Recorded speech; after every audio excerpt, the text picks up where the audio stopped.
Eh bien salut tout le monde, c'est Nico.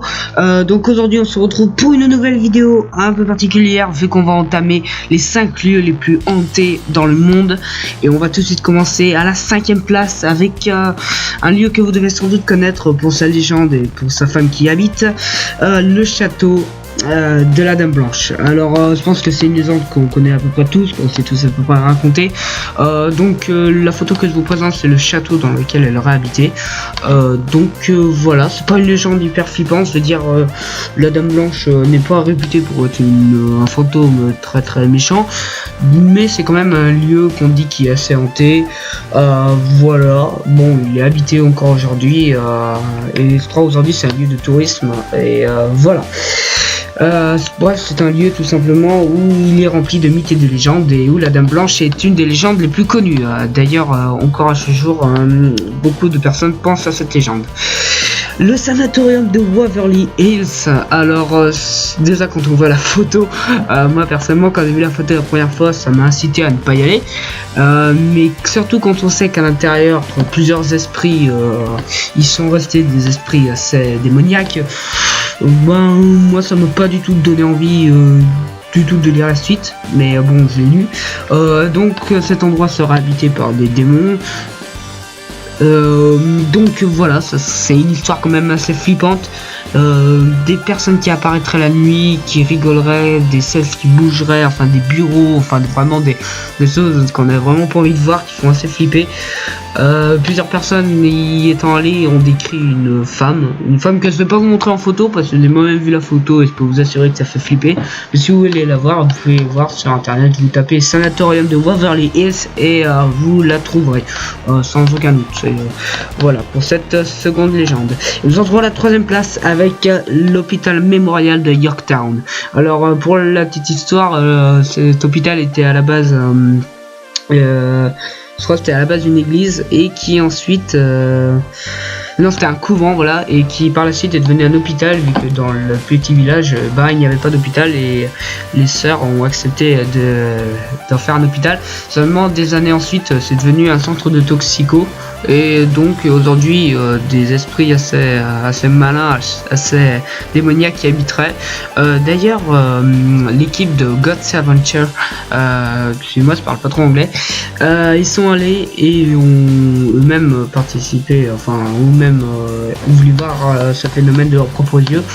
J'ai vu moi-même la vidéo, bon elle fait un peu flipper c'est vrai, mais voilà, ça reste quand même une légende assez incroyable et surtout même là qu'on voit cette photo ça ne donne pas envie du tout d'y aller. L'hôtel del Château, alors celui-là c'est pas une, je veux dire c'est une des légendes. Dès qu'on voit la photo ça donne pas envie d'y aller.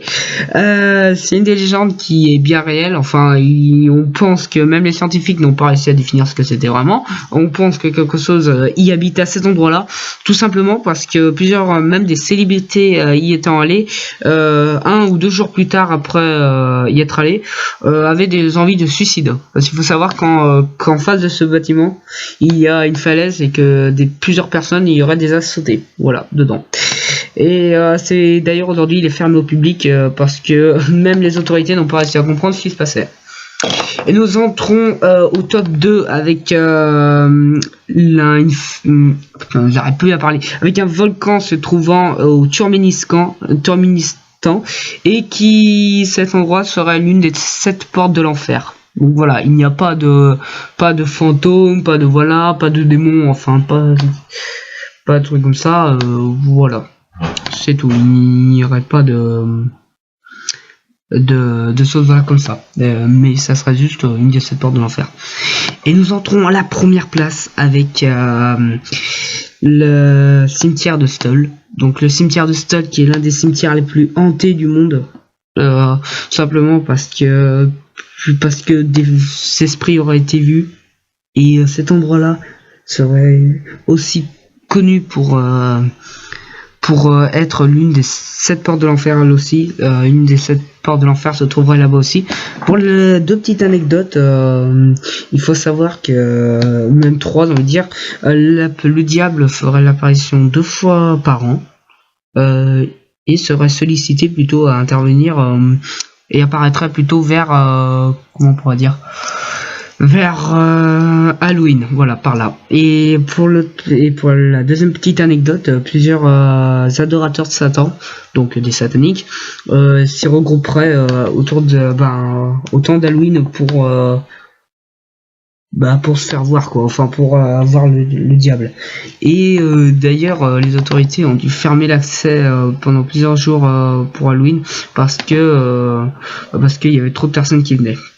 Donc voilà. Et pour la troisième anecdote, et là c'est vraiment pas pour rigoler, le pape Jean-Paul II avait refusé de survoler l'endroit en avion à une époque, tout simplement parce que il avait trop peur, surtout quand on sait que cet endroit-là abriterait des démons, enfin voilà, on n'a pas trop envie d'y passer, quoi, c'est vrai, c'est compréhensible. Et d'ailleurs en face de ce cimetière il y avait une église, enfin il y a une église qui, je sais plus si elle habite encore, si elle est encore aujourd'hui, et à une époque des démons ils faisaient apparition, enfin on voyait des objets du Christ tomber par terre, enfin on voyait des 16 pousser, enfin des trucs vraiment horribles.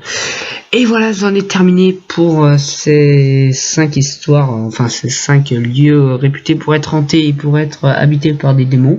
Ça c'est qu'il y en a un peu plus que 5 et qu'il y a aussi des histoires tout aussi flippantes, voire même plus. Mais je verrai ça dans une prochaine vidéo où on verra. De toute façon, voilà. Allez, salut!